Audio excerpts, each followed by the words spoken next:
സംശയം ചോദിക്കണം. സംശയം ചോദിക്കുന്ന കുട്ടികളാണ് ഭാവിയിൽ വലിയ വലിയ വ്യക്തികളായി മാറുന്നത്. പ്രത്യേകിച്ച് ഡാഡിയുടെ മോൻ എപ്പോഴും സംശയം ഉണ്ടാവണം എല്ലാ കാര്യത്തിനും കേട്ടോ. എന്താ ചോദിക്കും? നമ്മളെ സ്വാതന്ത്ര്യ ദിനം ഉണ്ടല്ലോ. സ്വാതന്ത്ര്യ ദിനോ? അതെന്ത് ദിനം?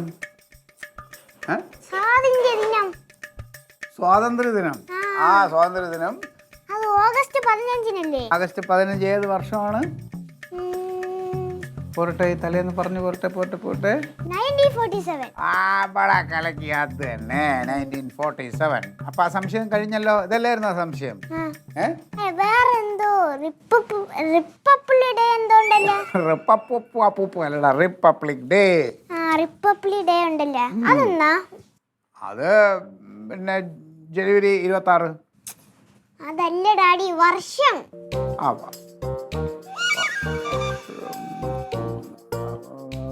അതേ മോനെ, ഡാഡി ഈ കൂട്ടിക്കൊണ്ടിരിക്കുന്ന വലിയ കണക്കാണ്. DDT പാർട്ടിയുടെ കുറേ കണക്കും പ്രശ്നങ്ങളായിട്ടിരിക്കുക. അതുകൊണ്ട് ഡാഡിക്ക് പെട്ടെന്ന് ഓർമ്മയിട്ടില്ല.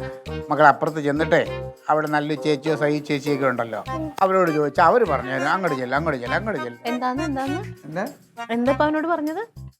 എന്താ പറഞ്ഞു? അല്ല ഇവനെ എന്താ ഇൻഡിപെൻഡൻസ് ഇതൊക്കെ പറഞ്ഞു. അതല്ല, അതിന് മുമ്പ് എന്താ പറഞ്ഞേ? പറഞ്ഞു അങ്ങോട്ട് പോവാനാ. അവിടെ പോയി അവന്റെ ചേച്ചിമാരല്ലേ അവരോട് നിങ്ങളോടല്ലേ ക്ലീറ്റോ? അപ്പൊ ഇത്രയും നേരം ഞാൻ ഓതി തന്നത്, പിന്നെ നിങ്ങൾ കൊച്ചിനെ അങ്ങോട്ട് വിടാൻ നോക്കണേ എന്ത് ചെയ്യുന്നേ? എന്തത് അങ്ങനെ? അവിടുത്തെ കൊച്ചുങ്ങൾ അവൻ എന്ത് ചെയ്തത്? കൊച്ചുങ്ങളൊന്നും ചെയ്തില്ലേ? അപ്പൊ അവന്റെ ചെവി എന്റെ കൊച്ചിന്റെ വന്നിട മോനെ, നീ വന്നിട. ഈ ചെവിക്ക് എന്താ പറ്റിയത്? അപ്പൊ എന്റെ തങ്ക, അതിന് റൊണാൾഡല്ലേ ആ ചെവി പിടിച്ചത്? റൊണാൾഡോ ആണെങ്കിലും ആരാണെങ്കിലും ആ പിള്ളേരുടെ കൂടെ പോയി കളിച്ചതുകൊണ്ടല്ലേ കൊച്ചിന് വന്നത്. ഈ ചെവിയിലൊക്കെ പണ്ട് സ്കൂളിൽ പഠിക്കുമ്പോ സാറന്മാർ ഊഞ്ഞാല് കെട്ടി ആടിയിട്ടുണ്ട്.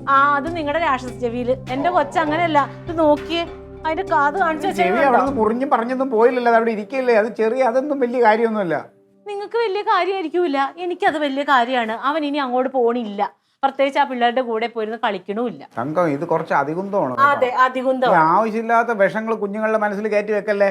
അതിനെ ലില്ലി പറഞ്ഞ അവിടുത്തെ കൊച്ചുങ്ങൾ ഇങ്ങോട്ട് വരണ്ടാന്നില്ലല്ലോ. എന്തേ ഇത്ര നേരമായിട്ട് പിള്ളേർ ഇങ്ങോട്ട് വരാത്തത്? അപ്പൊ നിങ്ങളുടെ പെങ്ങള് പറഞ്ഞിട്ടുണ്ടാവും. പിന്നെ വിഷത്തിന്റെ കാര്യം ആദ്യം വലിയ ആൾക്കാരുടെ മനസ്സിലെ വിഷം കൊടുത്ത് മാറ്റാൻ പറ. നിങ്ങളുടെ ഒരു മച്ചമ്പി, നിങ്ങളുടെ ഒരു പെങ്ങള്, കൊച്ചുങ്ങൾ ഉപദ്രവിച്ചിട്ടല്ല ഇതൊന്നും ചെയ്യേണ്ടത്. അത്രയും നേരം ഞാൻ അവന് റൊണാൾഡിനോട് പോയി ചോദിച്ചല്ലോ. അപ്പൊ ഇവൻ സയ്യൂനെ അടിച്ചെന്ന് പറഞ്ഞാണ് ലില്ലി എന്നോട് ചോദിക്കണേ. അല്ലാതെ കൊച്ചിന്റെ കാതേ ഇങ്ങനെ ചുമന്ന് പഴുത്തിരുന്നിട്ട് അതിനെന്ത് പറ്റി, അങ്ങനെ ചെയ്യല്ല അച്ചാച്ചാന്ന് അവളൊരു വാക്ക് പറഞ്ഞില്ലല്ലോ. പറഞ്ഞോ? നീ എവിടെയൊക്കെയാണ് ചിന്തിച്ചു പോണെന്നറിയാം. ഞാൻ ചിന്തിക്കും. എന്തായാലും ലില്ലി അങ്ങനെ ഒരിക്കലും ചിന്തിച്ചിട്ടുണ്ടാവൂല. വേണ്ട, നിങ്ങൾക്ക് നിങ്ങളുടെ പെങ്ങൾ എപ്പോഴും വലുതായിരിക്കും. ആയിക്കോട്ടെ, എനിക്ക് ഒരു പരാതിയില്ല. നിങ്ങൾ പോയി വർത്താനം പറഞ്ഞോ, സംസാരിച്ചോ, കളിച്ചോ, അവളുടെ കയ്യിൽ നിന്ന് മേടിച്ച് തിന്നോ, എനിക്കൊരു കുഴപ്പമില്ല. എന്റെ കൊച്ചിനെ ഞാൻ വിടൂല്ല. മക്കൾ കടുകിനകത്ത് പിടിച്ചവനെ ഇരുത്ത്. അത് ഞാൻ എവിടെയാന്ന് പിടിച്ചെത്തണ? മോൻ എന്താ സംശയം? 1947 ഒക്ടോബർ 2. ഇത് അറിയാനാണ് അങ്ങോട്ട് പറഞ്ഞു വിടുന്നത്. ഈ അറിവ് വിവരം തന്നെ കൊച്ചിന് പറഞ്ഞു കൊടുക്കുക കേട്ടോ. 1947 എന്ത് എഴുതു മോനെ? എവിടെ എഴുതേണ്ടത്? മക്കളെ, ഈ ഇതൊന്നും എഴുതി നീ പൊട്ടത്തരം പഠിക്കല്ലേ. നീ പഠിച്ചില്ലേലും കുഴപ്പമില്ല. ഒക്ടോബർ 2 എന്താണ്? ഗാന്ധി ജയന്തി.